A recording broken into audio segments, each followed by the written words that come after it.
Busy as always si Asia's multimedia star Alden Richards. Paano kaya niya isi-celebrate ang Pasko, New Year at kanyang upcoming birthday? May unang chika, si Lars Santiago.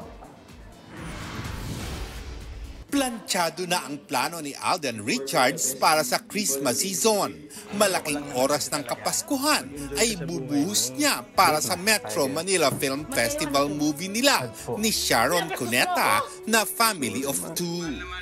Kasama raw si Alden sa mga sasakay sa float ng kanilang pelikula kasama si Sharon para sa Parade of Stars sa December 16 at mag-iikot sa mga sinihan sa pagbubukas ng festival movies sa December 25. Pero sa araw ng Pasko, ilalaan niya ang oras niya sa pamilya.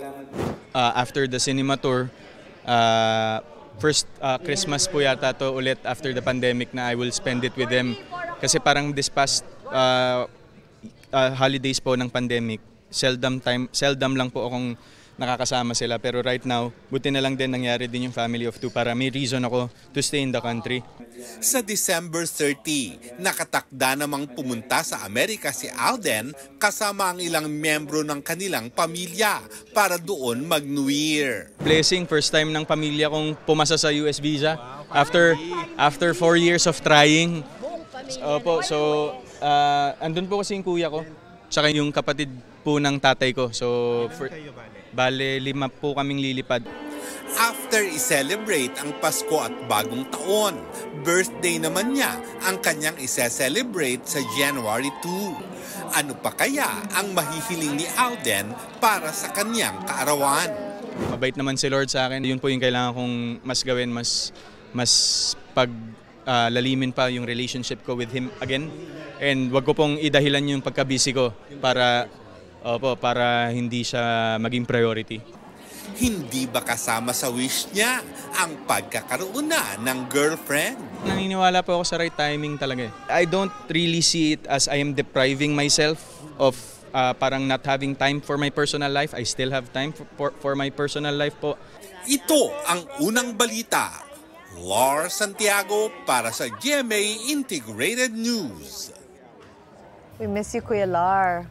Simula December 25, mapapanood na sa sinahan ng pelikulang Family of Two. Samahan natin si Asia's multimedia star Alden Richards at megastar Sharon Cuneta sa isang feel-good at heartwarming movie. Huwag mo lang yung pakialaman to, happiness ko to, hayaan mo na ako. Pero ma, ang gusto ko lang naman kasi talaga, mag-enjoy ka sa buhay mo. Mag-iingat ka. Opo. Pag may hold up, ibigay mo na Lahat. Cellphone, ang kotse, ang pera. Lahat po ibigay kasi napapalitan ang buhay ng tao. Hindi, okay? Yes po. Tsaka magpe-pray ka for protection lagi. Always po. And ma, this is a recording. Tama, I agree with everything that the megastar said. I agree. Igan, mauna ka sa mga balita. Mag-subscribe sa GMA Integrated News sa YouTube. Sa mga kapuso abroad, subaybayan nyo kami sa GMA Pinoy TV at sa www.gmanews.tv.